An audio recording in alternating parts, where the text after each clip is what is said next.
అండి మా బుడ్డోళ్ళని ఇద్దరిని తీసుకొని అమ్మవారి టెంపుల్కి అయితే వెళ్తున్నాము. మా చిన్నది కొంచెం పెద్దదైపోయింది కదా, ఇప్పుడు అసలు ఎత్తుకొని ఇవ్వట్లేదు అనమాట. ఓన్లీ తనే నడుస్తాను అంటుంది.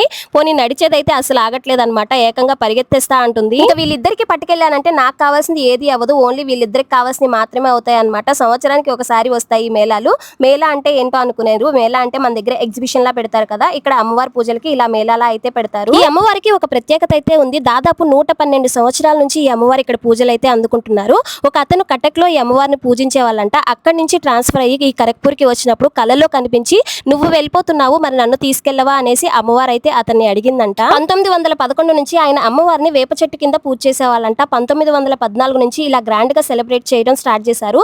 దాదాపు 9 రోజుల పాటు ఈ అమ్మవారి పూజలు చాలా గ్రాండ్ గా జరుగుతాయి. ముగ్గురు పెళ్లి కాని అబ్బాయిలతో అమ్మవారిని ఊరంతా ఊరేగిస్తారు. నాకు తెలిసిందైతే కొంతవరకే, ఇంకా తెలియాల్సింది చాలా ఎక్కువగానే ఉంది. మేమైతే టెంపుల్ కి వెళ్ళి వచ్చేసాము. వీడియో నచ్చితే లైక్ చేయండి, ఛానల్ ని సబ్స్క్రైబ్ చేసుకోండి.